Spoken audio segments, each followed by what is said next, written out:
afternoon, everybody. Let's try this again. Welcome to Shop at the Shed with the Leather Bag Lady. This is the second attempt to do this Shop at the Shed video, and the second in my new series of Shop at the Shed. So I have filmed one other episode, have not uploaded it yet. I'm just trying to finalize my decision on shipping and all that kind of thing.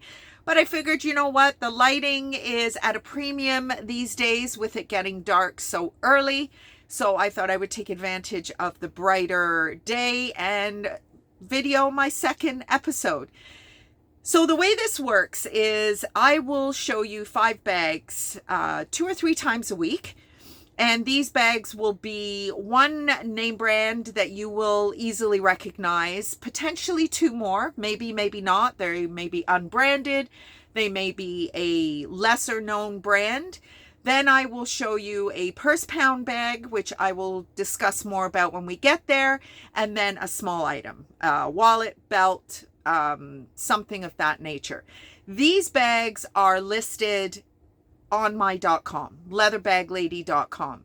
So I'm not going to discuss pricing. I'm not going to discuss strap drop or sizes or whatever. All of those details are on the listing in on my website. So if you want up close pictures, which hopefully will marry together with what I'm showing you now, you will be able to make a decision on whether this particular bag is going to make it home to be with you and all your other beautiful bags. So let's start with a brand that I truly believe is very much a sleeper brand, which is Cole Haan.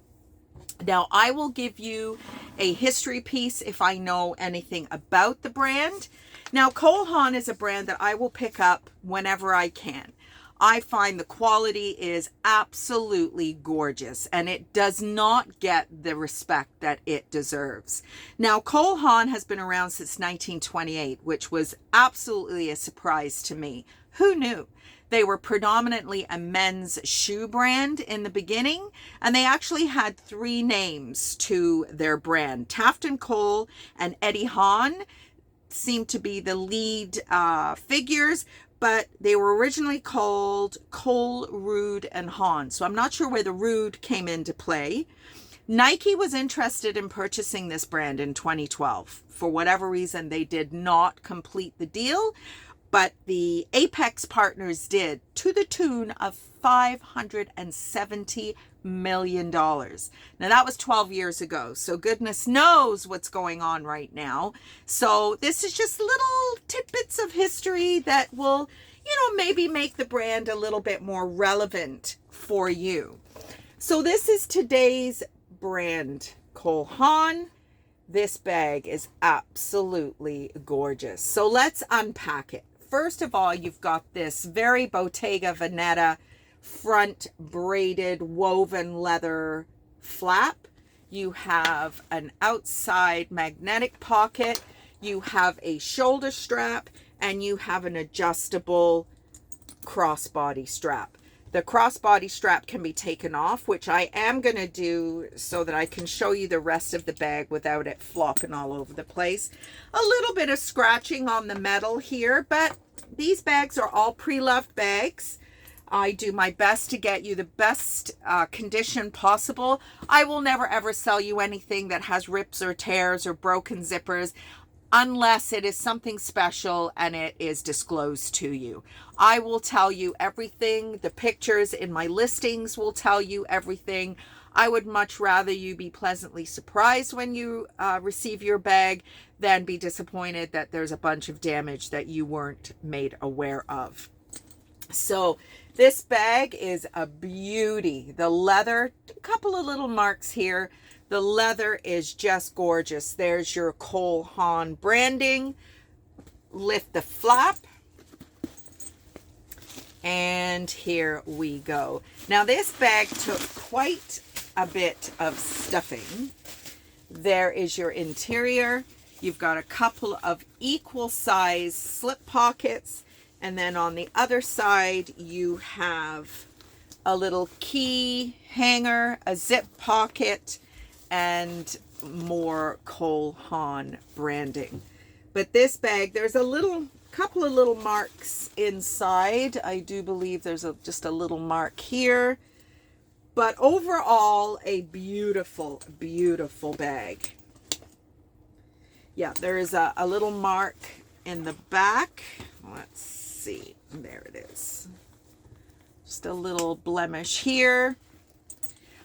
Like I said, I try and tell you absolutely everything. If I miss something, please know these bags are pre-loved.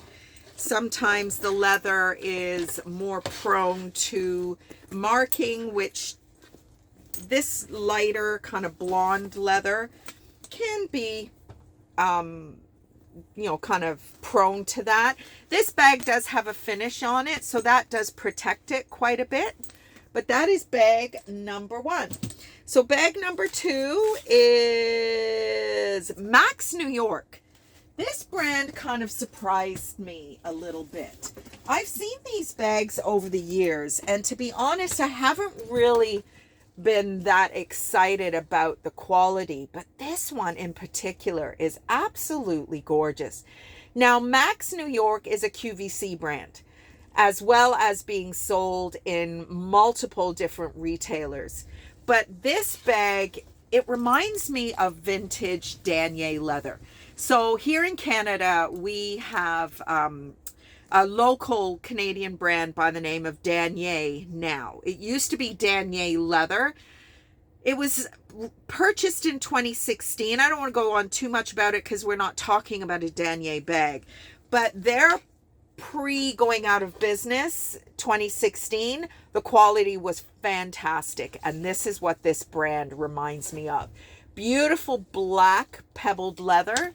Nice magnetic front pocket, a little bit B. Mikowski-ish with the leopard print lining. Nice hang tag, open up the middle. A lot of stuffing here also. And you've got your beautiful interior. So you have a zipper and a couple of slip pockets.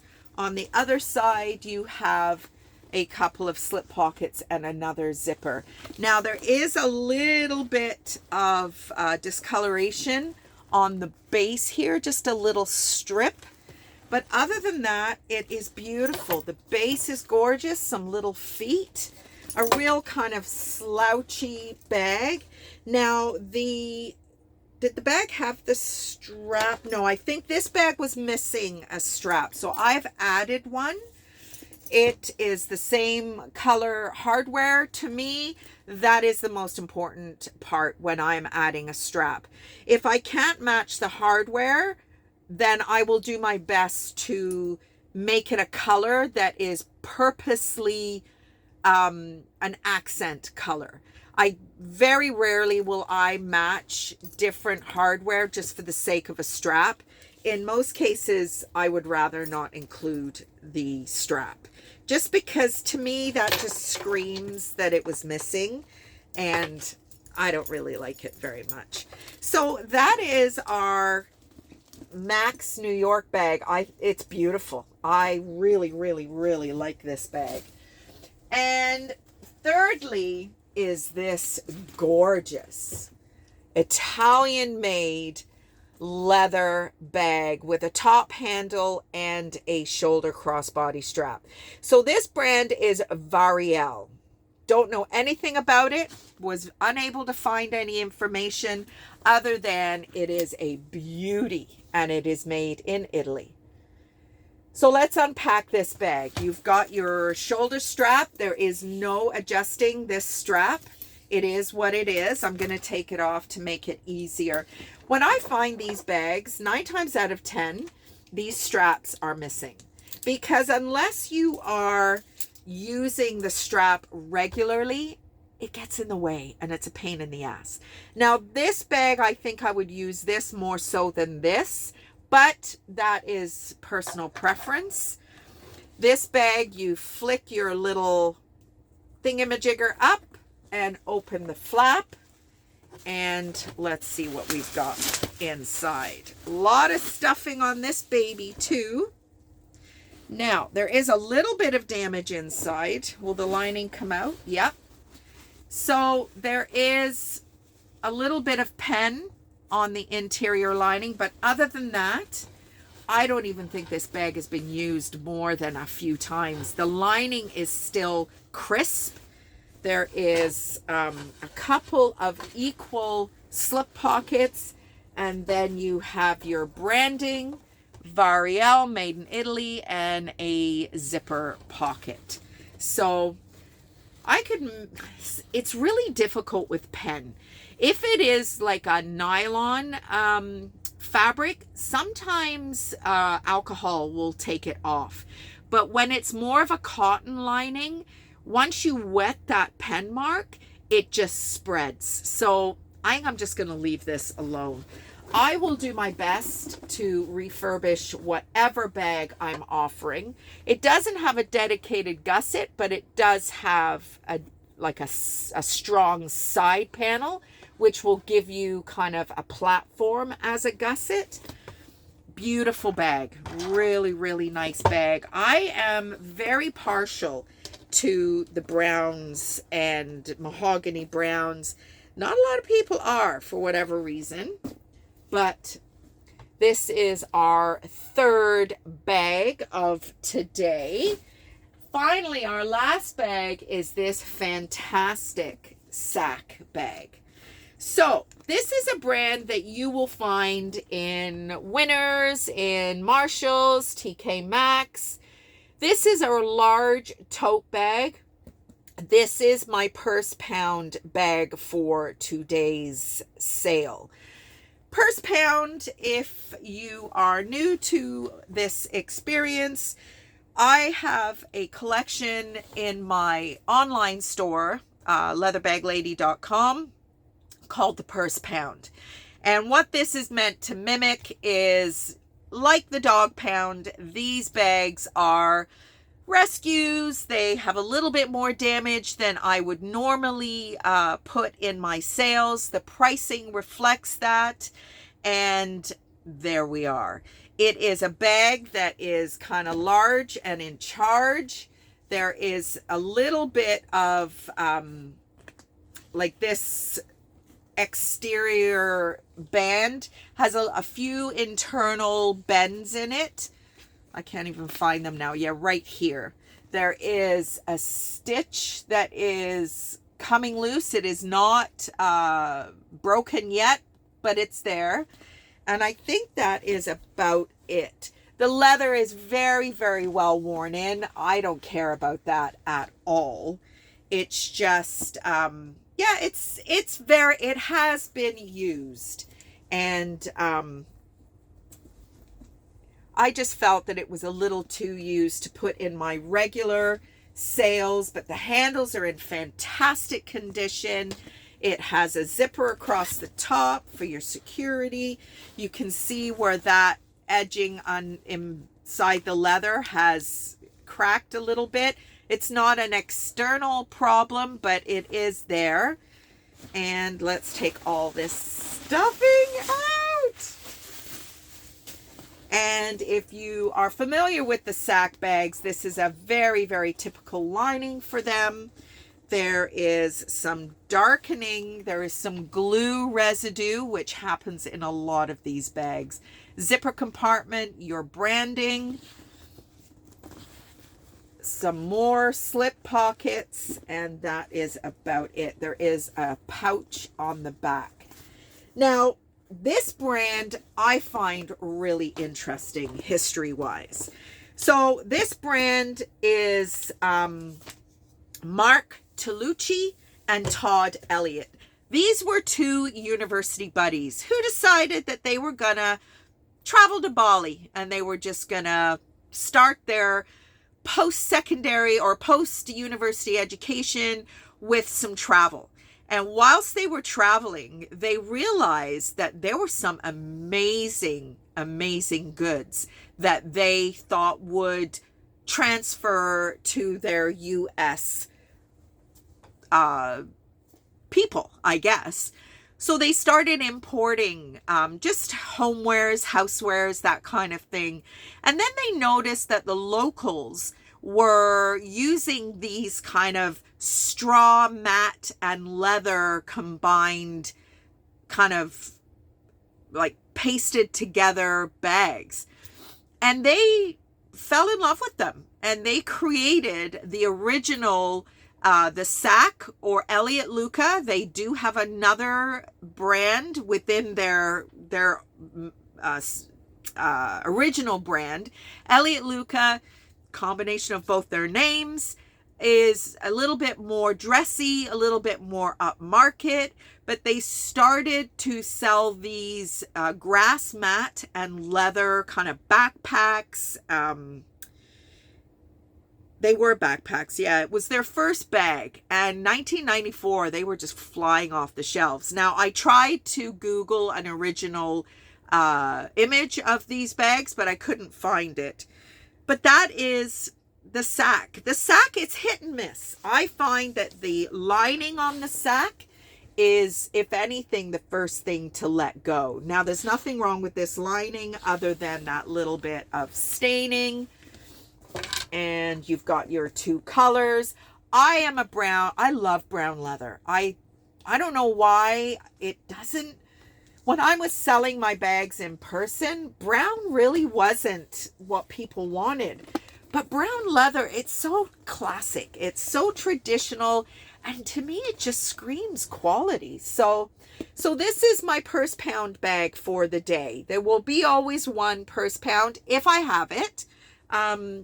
Sometimes I do have a lot of bags that are in need of some refurbishment, or I've attempted to refurbish them and it's just not going to happen, but they're still beautiful bags. So they will always be a little bit discounted and available in the collection on leatherbag-lady.com called purse pound bags. So that is this. And then lastly, where is my little wallet? This is so cute. This is a Campo Marzio. So, 1933, this company was created. They started life as producers, manufacturers of fountain pens, and then they moved on to leather goods. This cute little thing, first of all, I love the color. It's a real kind of traditional mustard yellow, which recently somebody said was called chartreuse because I have pants this color. And I was recently out in the evening with my husband, and one of the waitresses came by and said, "Oh, I love your chartreuse pants." And we both looked at each other and went, "Chartreuse? I've heard it before, but I never knew what specific color it was meant to be." And my husband said, "Oh, she learned that word today. She just wanted to use it." Anyway, I digress. So this is the cutest little thing. It is Italian design, genuine leather. Look at all the card slots on either side of these cavities. And you've got another divider, card slots on either side. So let's see. 1, 2, 3, 4, 5, 6, 7, 8, 9, 10, 11, 12, 13, 14, 15, 16 card slots. And then you've got your space for receipts, bills, whatever else. But this is such a beautiful little piece. And again, as I mentioned to you in episode 1, these little pieces are added to give you an option other than a second bag if you are trying to make use of the payment plan setup that my platforms provide in the cart section. Just recently found out about this. It does have a minimum amount before you can access the interest-free payments. So if you're, $20 short or whatever, I'd rather you make an investment in something that isn't going to cost you a fortune. So some of these little accessory items are there for that purpose. Or maybe you just like the look of, some of these colors are so beautiful together. So that is it for today's sale. Where am I going to put this little guy? So, not sure when this will get uploaded. I'm not a fan of the live thing. I just don't enjoy watching live videos myself, so I'm not going to do them. So, so that is it. Have a great day, everybody. Until next time.